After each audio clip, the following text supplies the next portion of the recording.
Test.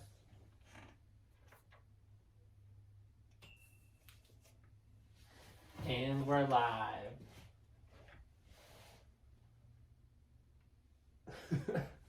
Welcome to the Unblamed Podcast. I'm Isaiah. I'm Jade. I don't think we need to introduce ourselves every time now because we have our little thing. But we do need to. Oh, the trailer is on the front. Our little In jingle. case you didn't know, I'm Isaiah. I'm Jade. This episode we're talking about a marriage conference that we went to last weekend. Here in Albuquerque or Bernalillo, whatever. Well, you can't say last weekend. You have to say a date. Because they're listening to it a year from now. Oh, yeah, you're right. Okay, so... February 20th. Yeah, 19th. That weekend, whatever 18, that was. 19, 20. And yeah, so we're going to talk about what we learned, how it was, and yeah. So let's get into it. This was called The Weekend to Remember, and it was hosted by Family Life, and I was very impressed. What were your overall impressions, babe? I don't know. I honestly thought it was going to be cheesy because I don't know. I feel like marriage is obviously like a big thing, but I feel like within the church it seems to be a little cheesy and there are topics that people don't want to talk about. But it was really good and they dove deep into areas and they had the men and women split up into certain groups and I really enjoyed it and we were able to like buy some resources like books and stuff and overall the branding was really nice and modern, which I enjoyed, and the speakers were funny and like enjoyable to watch and what they said was actually like retainable. So yeah. They were pretty funny.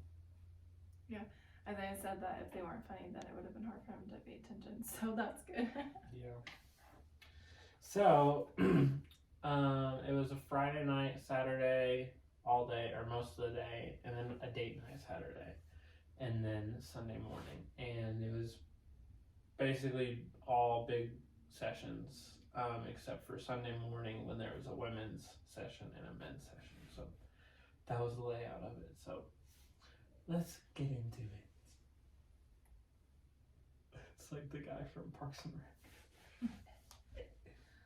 So part one, if you hear me flipping through this, is so I can remember what we talked about. Yeah, they gave us little booklets that Yeah. were good for each session. So part one, we talked about the dream of a marriage. Yad, what did you learn in this part the most? Let's look back. Because I'm a visual learner and I don't remember anything.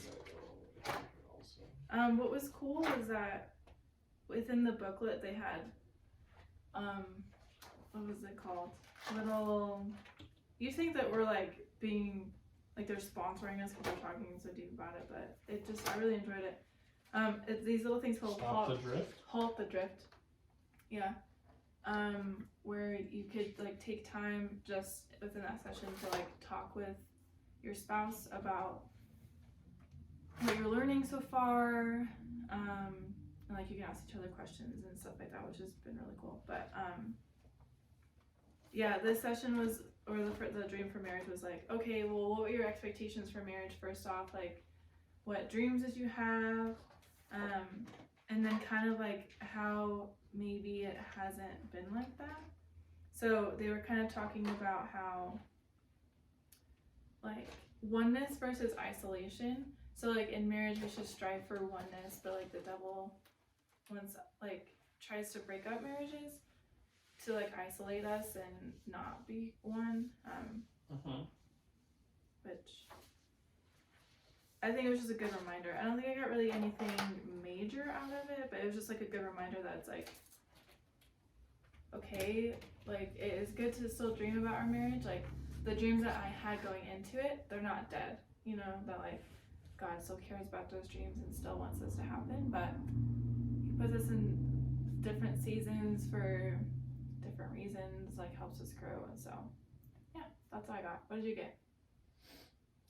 Well, in the first session, we also talked a lot about communication. It wasn't like the first chapter of the first session, but it was in the first session. It was called Let's Talk. And so one of the things that was funny was the different styles of communication. And I've never really thought about that before. So there's a land the plane, and there's an enjoy the ride. Can you guess which one Jade is and I am?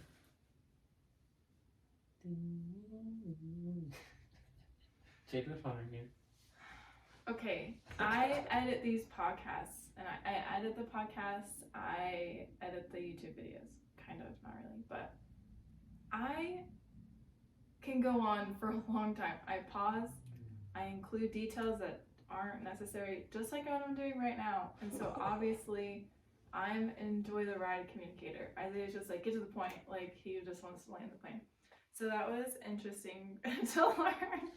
Yeah. But yeah, this is talking about like creating a safe place to encourage and like express transparent. Yeah, so I think one of the biggest thing I learned in this was to be a listener, because I don't like to be a listener, and so and how that is a form of communication. But then also another thing they kind of talked about was that I forget what the statistic was, but that your body language actually communicates more than like words a lot of the time. Yeah. And so being mindful of that and being a listener and being reflective on what Jade tells me. So they call it like summarizing up. So like saying, are you telling me that, which I haven't done this, but I need to. Yeah, I think we communicate a lot, but we don't communicate well. And before we got married, like before we even started dating, we had a lot of like hard conversations just because of like our pasts and stuff. And so we just wanted to go into dating like in a wise manner. So I thought that because we had already communicated hard things, that it'd be easy for us to continue to communicate and work through things that God throws at us. But that's not the case. Like if anything, the things that cause us the most strife are little things, and me not feeling like he cares or understands me, but it's mostly just because I'm not creating a space where he wants to communicate with me, or I don't know. Am I just... No, you're right. Well, I just like the thing for me is that I wrote down was anger can, this is what they said, anger can sabotage vulnerability. And not that I like get crazy angry or anything, but like just shutting Jade down is something I do sometimes, right? Yeah. I also think so that when I shut her down, then that makes her not want to be vulnerable in communication with me in the future. Yeah. When they said that, I actually took it to myself. Like, my own anger prevents me from being vulnerable with you. Like, my own anger, like, makes me so frustrated. It's like, okay, well, why can't I be better? That I just don't even want to communicate, like, or talk to you or say anything. So that was a big thing. My, like, summarization of that first night was, I need to work on thinking before I speak. I need to pray and process before I speak, because most of my issues are personal or triggers and not actually Isaiah. So I need to take time to think through my words and my tone. Yeah. So when we also talked about the dream, we talked about God's purpose for marriage, which was good because it was nice to basically start the weekend looking at that, because that's the most important thing. And so I mean, most of God's purpose for marriage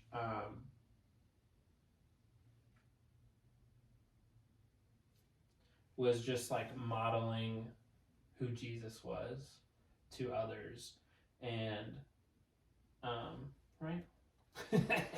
I'm like, wrong. Well, I'm seeing all this, and it's like all coming back to me, and it's yes, like, yeah. But like they talk, like we imitate his promise, like the covenant that he made. We imitate his love. Hopefully we don't get like copyrighted for this. I don't think so, because we're talking about that. But I think the thing that Jade and I have focused a lot on, or like something we want to live our lives by, is this part where it says it was to impact the corner of your world. And Jade and I have always desired, like Jade really loves camp ministry. And so we've always kind of tried to, even if we're not in like ministry-based jobs, we've always tried to figure out how we can do that. And so like I'm doing more youth ministry stuff. And so yeah, that was a good reminder too, because we've kind of been in a season where we just want to leave. Like our life isn't looking like we thought it was going to be when we were younger or whatever, and so kind of been like, okay, well, how can we leave this situation, time of life that we're in, to like go to another space? But it was just a good reminder that like wherever we are, our merit is supposed to be a model of who Christ is. So if we're not doing that, then what is like? but also we don't have to be, and they talked about this a little bit, that you don't have to be directly in a ministry to model that. Oh yeah, So, yeah. like just in the everyday life things. Shut up. I mean, this is still the quietest podcast we've had in a while. Mm-hmm. Alright, so the next. Then part 2, the fall of marriage.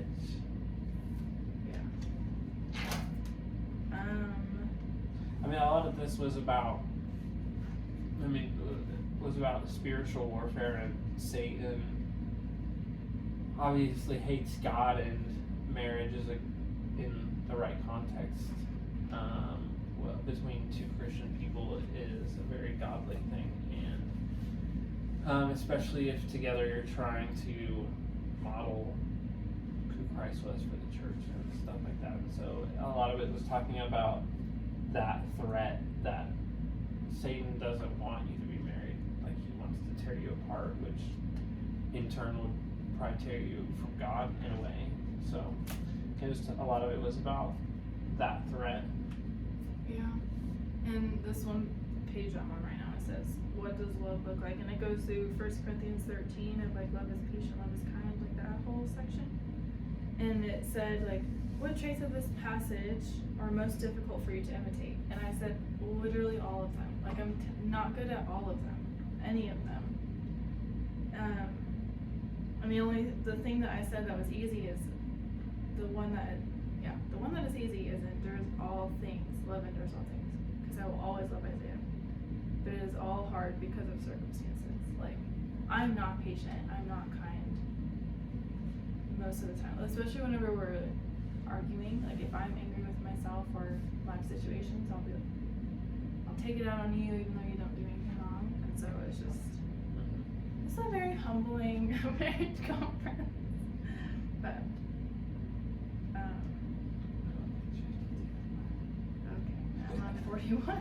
So this one was like, for me, was still talking about the fall of marriage. And this part says, we seek out ways to fix the emptiness created by sin. When our souls feel restless, we chase after alternatives to fill the void. And I was like, I have a lot of hobbies, and they went through that hobbies are not a bad thing, but if you're putting those above your spouse, that is when it becomes a bad thing. And so, yeah, my hobbies, so that one was good for me. And realizing that that emptiness created by our sin that they talk about is something that only God can fill, and I can't expect Jade to fill that either. And so I can't depend on Jade to fill that stuff. Because I get restless fast, right? Yeah, and I think we both do in a certain sense. So But yeah, to summarize that whole part, it says the Bible speaks of 3 major threats to your life in marriage. The invisible threat would be Satan, like he tries to, like, throws these things at us to separate our oneness that we should be striving for in marriage. The internal threat would be our flesh, like our sinful desires, like, I don't know, like, what would be an example of that? Just our sin.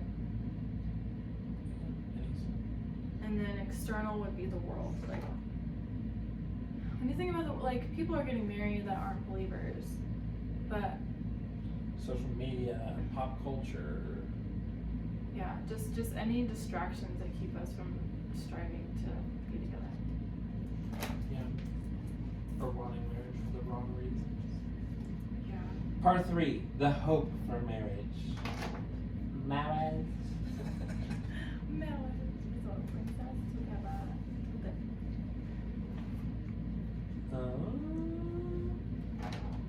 Session 5, God's power for oneness. God never intended you to face life or marriage alone. Yes. This was Saturday morning, maybe? I don't remember. I have no idea.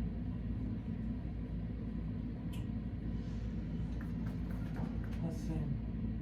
Forgive us as we should have done this before the podcast. I don't usually do it all. Okay. I'll share everything. Okay, this wasn't, I don't remember how this popped up in our discussion, but, I'm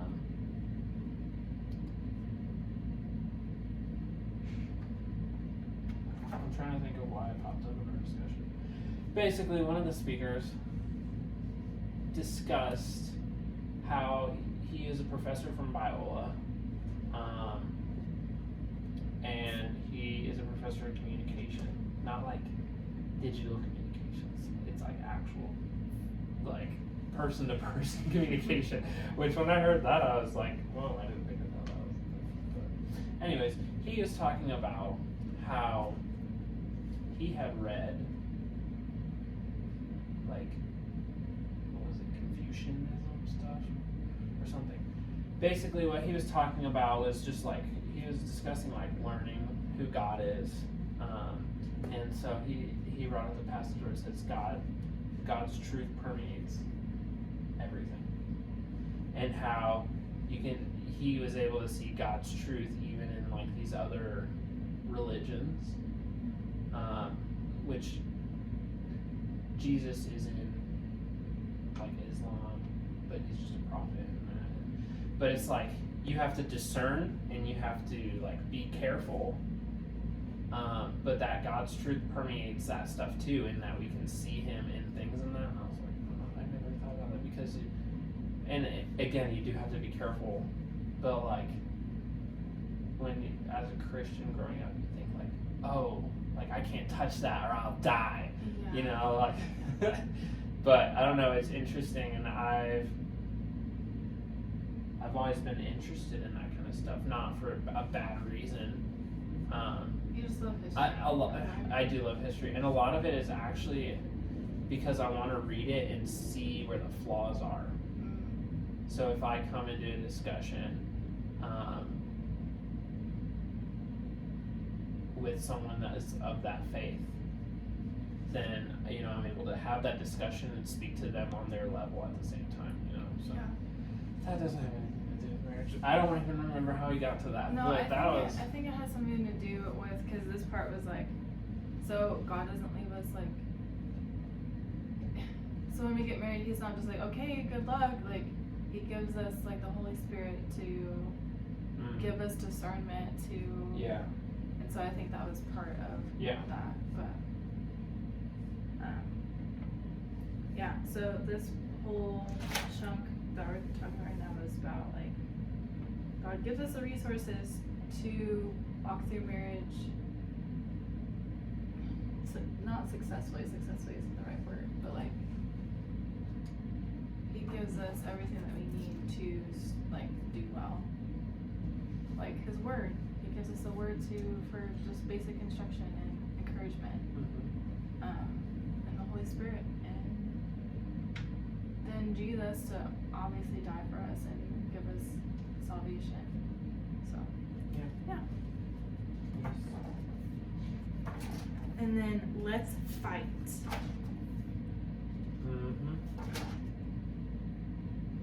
And the first part is like, what are some unhealthy ways to respond to conflict? I said blow up, avoid, ramble, argue, shout, shame, hide, flee, pout, escalate. Well, this one thing was like overlook how we overlook in fighting, or how we overwhelm fighting, and how we overcome the fighting. And one of the things in overlook is, remember, you can be just as annoying. And I put maybe question mark. And then I pointed to Jade, and she shook her head yes. Yeah, I had a lot of little notes and highlights in this part. I think the biggest thing for me in the let's fight part is to value the relationship over winning. Because a lot of times I don't start out. Okay, a lot of times I just want to fix Jade's problems. Yeah. And this is where that listening came in. And I just want to fix it, and I don't necessarily want to be right, but I just want to fix it. And so valuing the relationship over winning is something that I think is a practice. Yeah. I don't think it's not like winning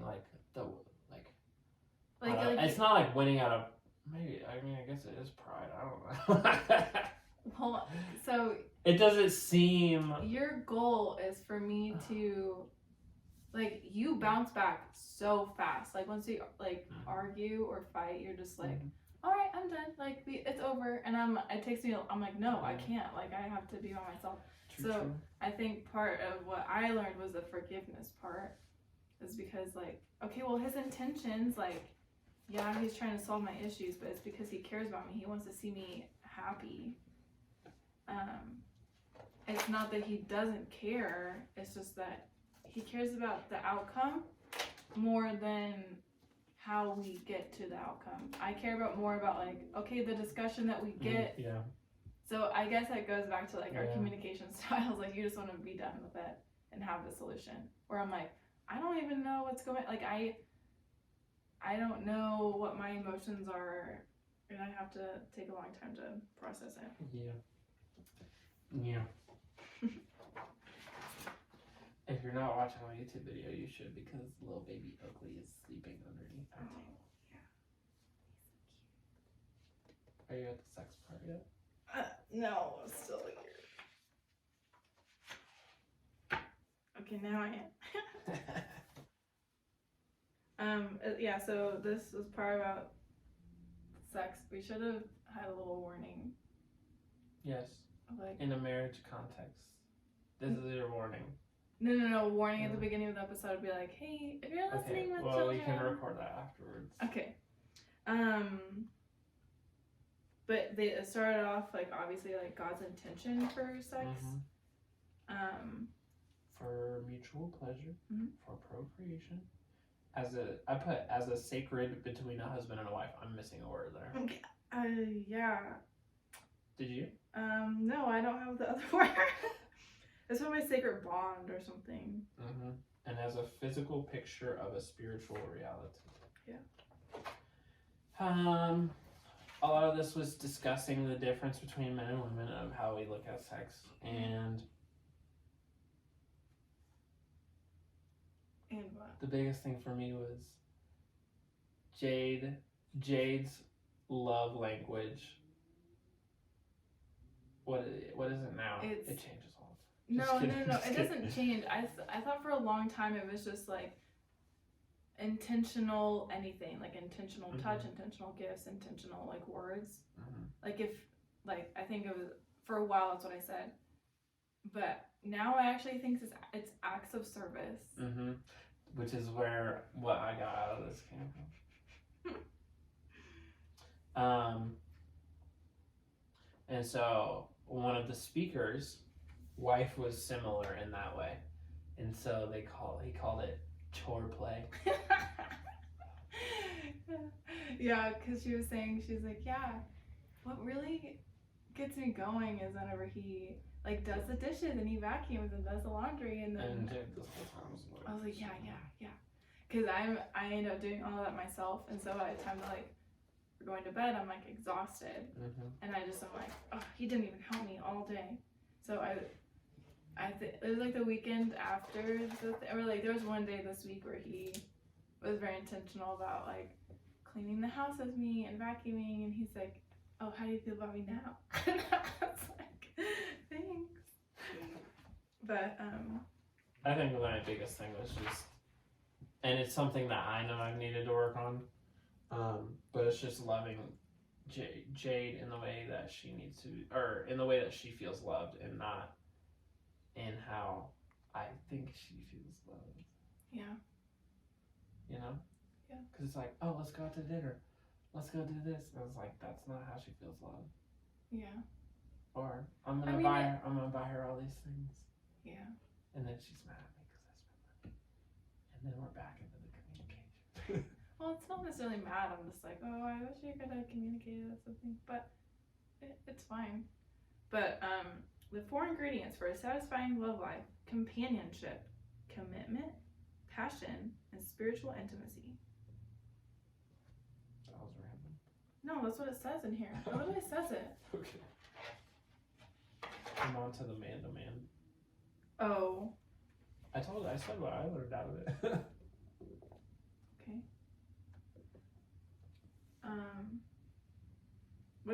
What did you learn out of your guy session?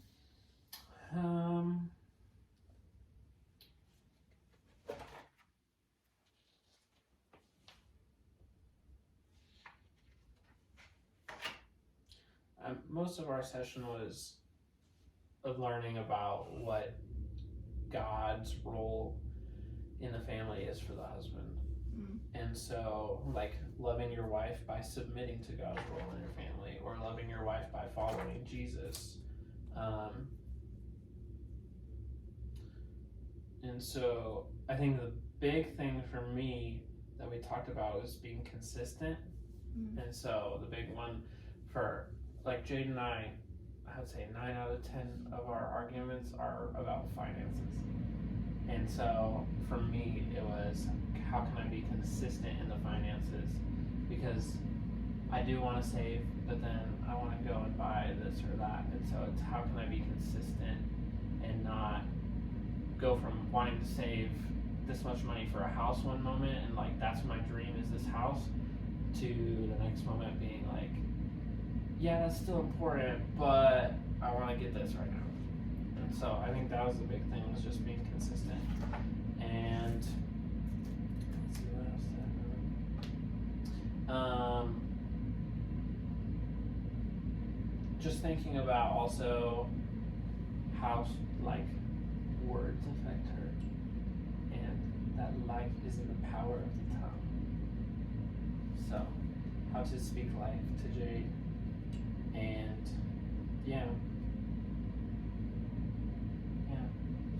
Oh, this was another one. I like love your wife by being a student of her. So this kind of goes into like her love language, like continuing to learn how to love her best and care for her best and listen to her best and do all that stuff. So yeah.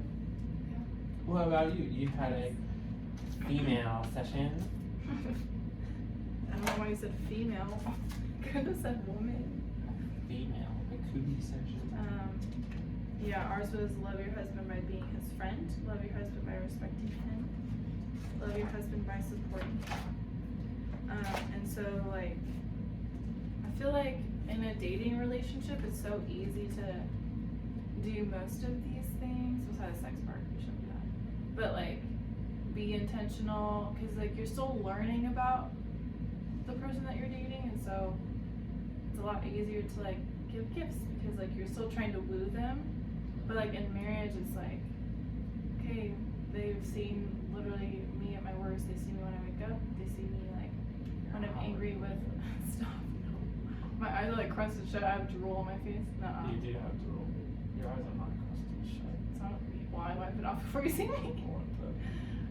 But like, I think this whole thing was just a reminder of, like, okay, because I was very intentional with Isaiah with, like, my words. And, like, I wrote you a lot of, like, notes to encourage you, because that's your love language. But I haven't been doing that. And I think, especially whenever we argue, or I think just the season that I've been in, I'm just, like, so down in the dumps, and I'm like, ugh, nothing is going right, blah, blah, blah. But it's, like, through all of it, like, Isaiah's been there. He's, like, sure, he's not consistent in finances and some other things, but he's always been consistent as, like, a friend to me and, like, a companion. And so it's, like, I need to be more encouraging. And so the main thing that I got out of it was, like, our words can either be a headwind or a tailwind. And so how they were describing it was, like, when you're flying, like, if there's wind coming at you, then it's what? This is what I know, just people know what a headwind and a tail. Well, I didn't know. Okay, so either words can bring you down or bring you up, or Build you up. make life easier. So I just need to speak words of life over you. And then a big thing too is, like, she said, like, celebrate good men. Like, we should be, like, she gave an example of, like, in the movie industry or whatever, the man is always the butt of the joke. Like, the man always fails, like, by not doing this or that, or, like, not picking up and, like, doing chores or things. And so it's like, we need to become a culture where we respect men more again. Like, obviously there are very terrible, abusive, violent men out there, but the men that are good, we're not talking, stop. But the men that are good, we don't talk about and we don't celebrate or bring them up. Whereas Isaiah's like, yeah, he's annoying sometimes, but, like, he's a good man. He's never let me down, and he's loyal and intentional. And so, like, I need to celebrate him more. Celebrate in, like, the little moments, and, like, when I'm in a group of people, I need to, like, bring him up and just celebrate him. And so, Thanks, babe. stop. This is not a political podcast. That was not even a political thing. Everyone hates You okay? Well, now we're gonna get targeted. I would fight for Don't say that. They're gonna recruit you you. You know they are doing that. by just pulling people out. No, like, they asked for volunteers from other countries. Are you gonna do it? No, I'm not going to. Okay, the last part, the mission of marriage. What did you get out of this, babe?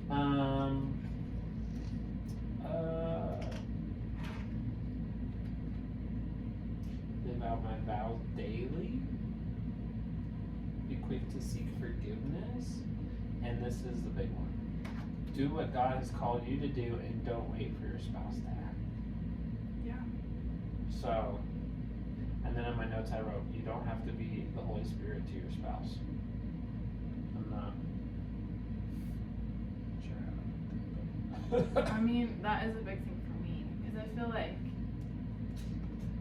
I don't know, like, I have a spiritual desire for you, and so like, why are you giving me that face?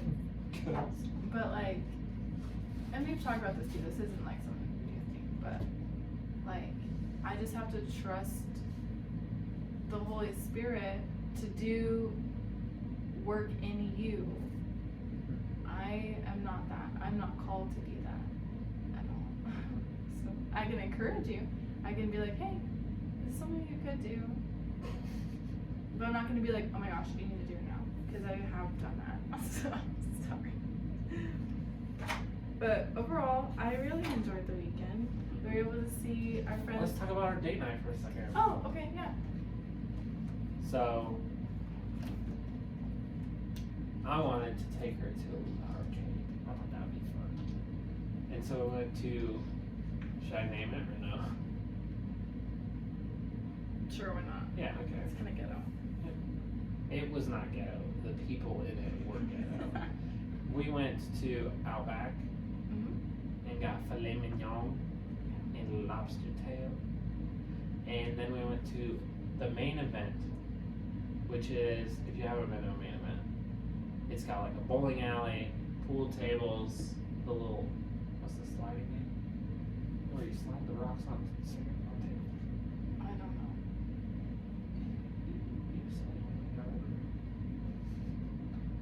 I can guarantee you that I did not say it because I don't know the name. Okay, well, they have that game.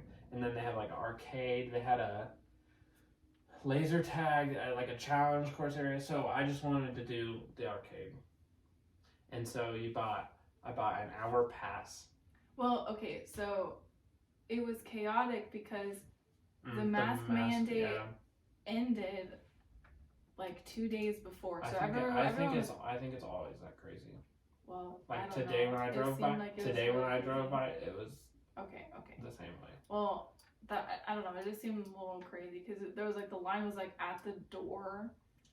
Yeah, a lot of people were wanting to play bowling, and so because we were just gonna do the games, we got to go. There was like 2 hour wait for the bowling. Yeah, so I got an hour pass, which I kind of wish I hadn't done because then we couldn't win any. Which I am glad because of what happened, but I wish that we could have gotten, because you don't get prizes if you get that, and I wanted a winner, that we could destroy. And so we started playing games. Jade did Just Dance. What else did we do? We did like We did basketball. we did a little Skee ball. Yeah. You did a skiing one, like you. Yeah, I went like a and then I was playing a shooting game, and then the power went out. Yeah, and this place. All the games went down because I mean you have all the arcade games, and it's like a nice bowling alley with like the whole wall is TVs, and so all the power went out, and it was like out, like the lights came on, which I'm guessing was a generator, but the actual like games and stuff, nothing else came back on for like 5 minutes, and at that point we were like, well, I guess we just leave, and so we're like starting to walk out, and then all the games came back on. Yeah, but I think we're kind of over at that point. Yeah. We had played for a half hour, and so as I'm walking out, I handed that card to someone, and I was like, hey, there's a half hour left on this if you want it, and he was like really happy. He was like, are you serious? I was like, yeah, it's not that big of a deal. But so that was our date night. Yeah, and then we went to Cold Stone because we had a gift card for that, and so that was pretty good. Then we came back and we argued. It was over. So we were. I was overthinking like what we had just learned about communicating and arguing, and so she's like, "It's not working." Yeah, it's like we didn't learn anything, but it was okay. It was fine. But yeah, so that was our date night. Yep. All right. Thank you for listening. Oh, that was really abrupt. Well, we're at 40 minutes. Well, I'm also cutting it up, but it's okay. It's really not that big of a deal if it's long. Would you go to one of these again? Yes. Yes. Would you? I want to stay there next time though. Yeah, they had it at this little like resort place, but it was like 40 minutes away. I wish it was like in like April or May, so it'd be nicer outside. It was nice. Like that last day, Sunday was really nice. But like if you're gonna go to the pool or play golf or anything like that, you know. Yeah, we could end up traveling to one that's not in our state. That's true. Let's go to one in California. Yeah, that'd be fun. But yeah, I learned a lot, and I think like we had friends, Braden and Ashley, who have been married 6 months, and they got a lot out of it. People who've been married for years get everything out of like a lot of things out of it, and so yeah. Thanks for listening. Thanks for listening. Bye. Bye. Okay. Thanks.